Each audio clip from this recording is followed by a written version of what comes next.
और आज हम देखेंगे कि एक बहुत ही इंपॉर्टेंट रिजल्ट कोनिक सेक्शन में जिसका लॉजिक बेसिकली आप मिस करते हो और उससे हम ट्राई करेंगे जो why does T equal to S one works. आपको पता होगा अगर हमारे पास कोई भी कोनिक्स है, specifically first let me do it for circle, because आप अभी सर्कल्स कर रहे होगे तो आप इसको जनरलाइज कर सकते हो कोई भी कॉनिक के लिए ये आइडिया। तो T equal to S one क्या देता है? They tell you this is the equation of line having mid point H comma K. अब सवाल है एक्चुअली ये देता क्यों है, and there is a very beautiful idea logic behind this जो कि एक लाइन में आप समझ सकते हो। तो ऑल ऑफ यू नो, अगर मान ले पास मेरे पास कोई सर्कल है, suppose I am doing it for X square plus Y square equals R square. अब मैं जनरल सर्कल के लिए भी कर सकता हूँ just by shifting origin, so logic and physics will not change. Let's say we have a chord और जिसका मिड पॉइंट यहाँ पे दे रखा है x1 y1। अब मुझे फाइंड करना है इक्वेशन ऑफ दिस कॉर्ड। अब एक तो बहुत ही childish way of doing this ऐसा होगा, आपको सेंटर पता है इसका 0, सेंटर से इसको कनेक्ट कर दो तो स्लोप पता है ये लाइन का, लेट्स कॉल CP का, which is y1 by x1। तो slope of this chord AP is also known and that is basically minus x1 by y1।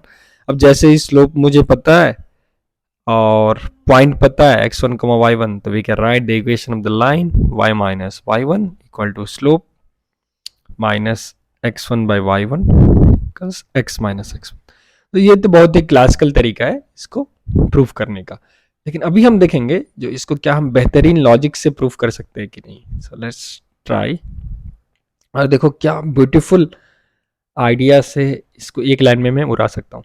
तो इमेजिन करो एक ऐसा सर्कल है, सिंस वी ऑलरेडी नो ये CP जो होगा which will be perpendicular to chord AB and B is a midpoint. So now I can imagine a circle having radius CP which is tangential to this line AB। ठीक, तो अगर मैं इस नए circle को देखूं तो इसका इक्वेशन क्या आएगा? डेफिनेटली इस radius is let's say lambda अगर है, the equation of this new circle is x square plus y square is lambda square, right? अब इस सर्कल पे if I write the equation of tangent at x1 y1, what will be the equation of tangent? T equal to 0, so that will give x x1 plus y y1 equals lambda square। लेकिन मुझे पता है lambda क्या, because lambda is nothing but distance from 0 to x1 y1, so lambda square is x1 square plus y1 square। और देखो ये कितने आसानी से हमने एक लाइन में प्रूफ कर दिए। So we'll get x x1 plus y y1 equals x1 square plus y1 square। अब आप दोनों साइड अगर चाहो तो r स्क्वायर से सब्ट्रैक्ट कर लो, and this is precisely what you call as t, and this is as if in the expression of circle you are putting x1 y1। तब देखिए कितने बेहतरीन तरीके से हमने t इक्वल टू s1 को प्रूफ किया है। और इसी लॉजिक से बहुत सारे t इक्वल टू 0 ऐसे ही क्यों देते हैं x x1। ठीक है, equation of chord of contact t equal to 0 ही क्यों होता है, उसको भी बहुत ही आसानी से इस लॉजिक से हम कर सकते हैं। अगर आपको इस टाइप का वीडियो अच्छा लगा और कुछ नया लगा तो आप इस टाइप के कॉन्सेप्ट के लिए हमारे बुक भी परचेज कर सकते हो, theme book with fat idea, जिसमें बहुत सारे क्वेश्चंस बहुत ही बेसिक टूल्स के इस्तेमाल करके दिए गए हैं, which is what JEE advance and mains is looking for nowadays. हालांकि इसमें एक और चीज़ स्पेशल है जो बहुत बच्चे और काफ़ी कंटेंट जो है अवेलेबल इन द मार्केट वो मिस करते हैं। उन्हें लगता है t equal to s1 always represents equation of chord having mid point x1 y1। अब वो तो तब होगा जब x1 y1 सर्कल के अंदर है। ठीक है, अब अगर मान लो x1 y1 सर्कल के बाहर है तब t इक्वल टू s1 का क्या सिग्निफिकेंस है। तो अभी अगर मैं एक इक्वेशन लिख लूँ, let's say still I am doing for x square plus y square is r1। Now what is the significance of x x1 plus y y1 minus R square equal to x1 square plus y1 square. अब the point ये है, तो यहाँ पे तो there is no meaning of chord. तो अब देखो अब बहुत इंटरेस्टिंग है, यहाँ से तो फील आ रहा है t इक्वल टू s1 जो होगा that will be parallel to t equal to 0 वाला लाइन, राइट। तो x1 y1 के रिस्पेक्ट में t equal to 0 is chord of contact. हालांकि आप इसको भी बहुत ही बेहतरीन तरीके से प्रूव कर सकते हो, मैं अभी कर दूंगा आपके लिए अगर आप चाहो तो। So this is point A and B, suppose t equal to 0 is point of contact। अब अगर इमेजिन करो एक ऐसा लाइन जो AB के पैरेलल हो and passing through this point P, तो इसका इक्वेशन क्या आने वाला है? इसका इक्वेशन आएगा t equal to some lambda. मतलब it is just parallel shift. तो मेरे पास इक्वेशन आएगा X X one plus Y Y one minus R square is lambda. अब आप बताओ लेमडा कैसे निकालोगे, since this line is passing through X one comma Y one. तो यहाँ से मैं बोल सकता हूँ इसमें x के जगह पे x1 रख दो, y के जगह पे y1। So lambda will get x1 square plus y1 square minus R square. तो अब देखो एग्जैक्टली ये t इक्वल टू लेमडा का जो आंसर आया that becomes t equal to x1 square plus y1 square minus R square and which is nothing but precisely t equal to s1। तो इस case में जब पॉइंट बाहर है तब t equal to s1 represents a line which is parallel to t equal to 0। जब point अंदर है तब it represents the equation of mid point of a chord passing through x1 comma y1। और जब ये सर्कल के ऊपर हो जाएगा तब t equal to s1 will represent just t equal to 0, क्योंकि s1 जो है वो 0 हो जाएगा, x1 comma y1 will satisfy the equation of circle.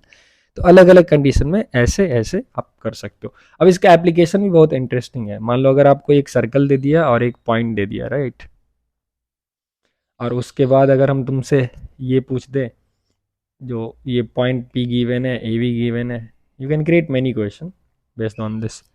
तुम एक ऐसा लाइन का इक्वेशन निकालो जो कि मान लो ये 3:4 में डिवाइड कर रहा है, ठीक है, A Q is to Q P internally 3:4। So clearly there will infinitely many line. अब मुझे एक ऐसा लाइन निकालना है जो कि पैरेलल हो ए बी से और वो 3:4 में डिवाइड कर रहा है। तो आपको पता है ये लाइन फिर आ जाएगा टी इक्वल टू लेमडा, इस फॉर्म में आएगा, ठीक है। और ये लाइन का इक्वेशन आपको पता है जो एक पैरेलल लाइन है that is T equal to s1। ये लाइन आ जाएगा टी इक्वल टू 0।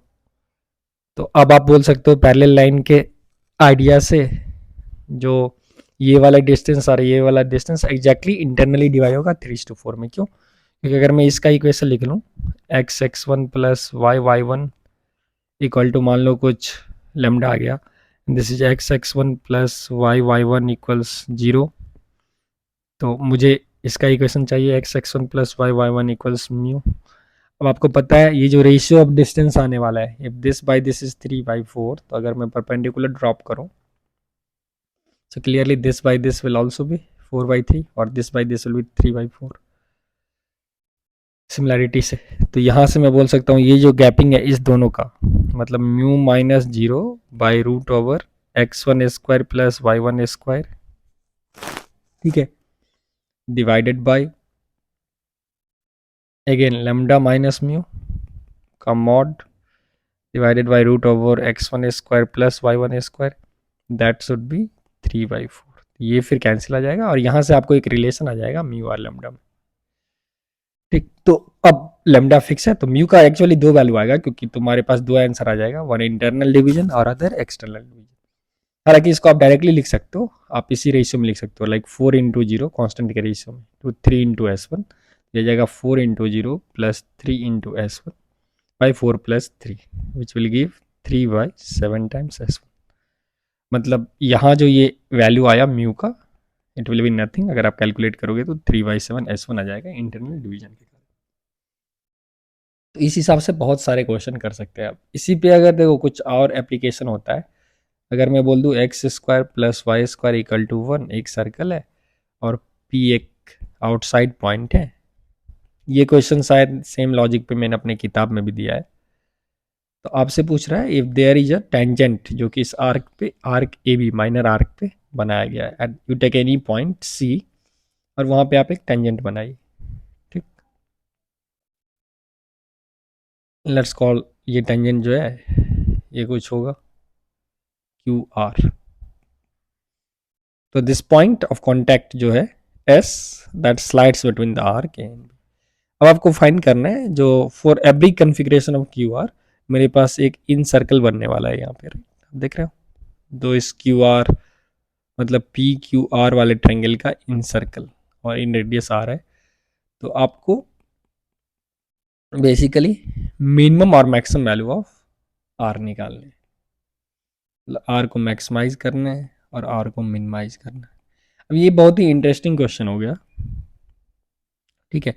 अब देखो टेंजेंट अगर इस मतलब बहुत ही एक्सट्रीम केस में जाएगा, अब आर इक्वल टू क्या होता है डेल्टा बाई सेमी पेरीमीटर। अब इस केस में आप इंटरेस्टिंगली देखोगे सेमी पेरीमीटर कांस्टेंट है, क्यों? क्योंकि एस आर का लेंथ और ये बी आर का लेंथ सेम हो जाएगा। सिमिलरली ए क्यू का लेंथ और क्यू एस का लेंथ सेम हो जाएगा। तो perimeter of triangle is just A P plus B P which is fixed for a particular fix point. Perimeter जो हो गया ये तो A P plus B P आ गया। तो अब ये क्वांटिटी फिक्स है, तो अगर हमको आर को मैक्स करना है तो एरिया ऑफ ट्रायंगल को मैक्सिमम करना होगा, अगर आर को मिनिमम करना है तो एरिया ऑफ ट्रायंगल को मिनिमम करना होगा। और सिमेट्रिसिटी से देख सकते हो, जो अगर मैं ये कॉन्फ़िगरेशन लूँ, हालांकि आप इसको कैलकुलस से भी बना सकते हो, तो कोई भी पर्टिकुलर ट्रायंगल के लिए अगर जो भी एरिया डेल्टा नॉट है, तो बाई सिमेट्रिसिटी एक और कॉन्फ़िगरेशन करिए डेल्टा नॉट हो जाएगा, राइट। तो बीच में कहीं ना कहीं एग्जैक्टली ये सिमेट्रिक केस जो होगा वो ऑप्टिमम एरिया देगा, राइट, चाहे वो मिनिमम हो या मैक्सिमम हो, तुमको पता चल रहा है। तो ये या तो एरिया कुछ इंक्रीज करके डिक्रीज करेगा, और यहाँ से फील आ रहा है एरिया जो होगा जैसे ही लाइन स्लाइड कर रहा है डिक्रीज करके इंक्रीज करेगा। एंड आप ये बहुत ही आसानी से देख सकते हो सिमेट्रिसिटी से, सिमेट्रिक आर्ग्यूमेंट से, जो ये जो केस बनेंगे ऑप्टिमम एरिया का वो होगा जब एग्जैक्टली ये लाइन परपेंडिकुलर हो इसके। तो फिर से मेरे पास एक बहुत ही बेहतरीन चीज़ आ गया, जो कॉर्ड ऑफ कॉन्टैक्ट की ये पैरेलल होना चाहिए। तो ये टेंजेंट का इक्वेशन जो है वो आपको पता चल गया कैसे। अगर ये x1 y1 है तो आपको ये लाइन का स्लोप पता है कॉर्ड ऑफ कॉन्टैक्ट का, which is not passing through centre in fact, क्योंकि ये सेंटर से कब पास करेगा ये कॉर्ड, जब खुद x1 y1 सर्कल पे होगा। तो यहाँ पे मैं बोल सकता हूँ ये t इक्वल टू 0 है। तो इसका भी इक्वेशन जो होगा ये एक ऐसा लाइन होगा जिसका स्लोप तो मुझे पता है, क्योंकि this is x1 plus y1 is R square. यहाँ से slope is minus x1 by y1। अब इसी स्लोप का ये टेंजेंट जो है वो आप निकाल लीजिए, माइनस x1 बाई y1। तो इस लाइन का इक्वेशन भी पता चल गया।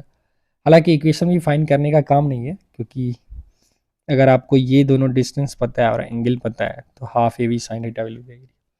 तो इस हिसाब से आप चीज़ों को जो एनालाइज कर सकते हो, ठीक है। मैंने इन सेंटर और एक्स सेंटर के बारे में ऑलरेडी ये जानकारी दे दी थी, क्योंकि अगर हमारे पास सर्कल है और ये पॉइंट पी है तो आप कोनिक्स के प्लेलिस्ट में देख सकते हो, if we have triangle formed by P A B chord of contact, इसका इन सेंटर बहुत ही इंटरेस्टिंग होता है, which is exactly this point I, और एक्स सेंटर जो होगा वो एग्जैक्टली ये पॉइंट हो जाएगा ऑफ दिस ट्रायंगल, मतलब x centre with respect two point P जो होगा, x centre with respect two point P, और ये इन सेंटर होगा, राइट। ऑर्थो सेंटर भी बहुत ही स्पेशल पॉइंट है, जो कि मैंने आपको बताया था। ऑर्थो सेंटर के लिए अगर आप ये सेंटर का इमेज लोगे ए बी पे तो वो ऑर्थो सेंटर हो जाएगा। और ये क्यों होगा हमने डिस्कस किया है, क्योंकि you can imagine a circle passing through this. तो आप इसके लिए आप प्लेलिस्ट देख सकते हो। सेंट्रॉइड भी स्पेशल पॉइंट है जिसे मैंने फिर डिस्कस कर दिया हुआ है, आप कोनिक्स के प्लेलिस्ट में चेक कर सकते हो, जहाँ पे ए बी को मैंने 3 पार्ट में डिवाइड किया, ठीक है, और फिर वहाँ से एक सेंट्रॉइड का लोकस प्रोड्यूस हो रहा है। तो अब आप यहाँ पे देखोगे ना एक्स सेंटर भी है, मतलब अगर एक सर्कल होगा जो इस तीनों को टच कर रहा है, ये वाला सर्कल, ठीक है, तो फिर हाफ फोल्ड सिमेट्रिसिटी से भी आप देख सकते हो ये ई पी जो होगा वो इसका एक्स सेंटर होने वाला है। कैसे? तो एक्सटीरियर एंगल बाइसेक्टर जो होगा, एक्सटीरियर एंगल जो बाइसेक्टर होगा वो इसको एक्सटर्नली डिवाइड कर रहा होगा उस रेशियो में, फ्रॉम इंटरनल बाइसेक्टर थ्योरम आपको पता है ना, ये बाई ये will exactly be equal to this by this, okay. तो आप उस बेसिक आइडिया से इसको भी प्रूफ कर सकते हो, क्योंकि मैंने ऑलरेडी डिस्कस कर रखा है, so there is no point in repeating this.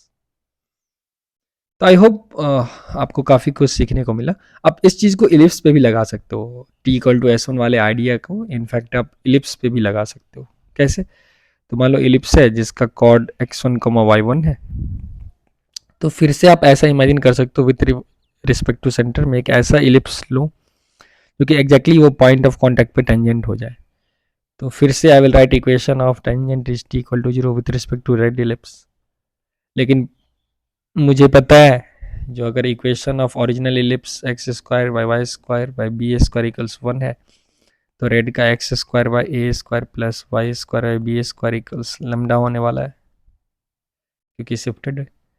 अब x1 वाई1 t equal to 0 x1 by A square plus y1 by b a square equals 1 आएगा,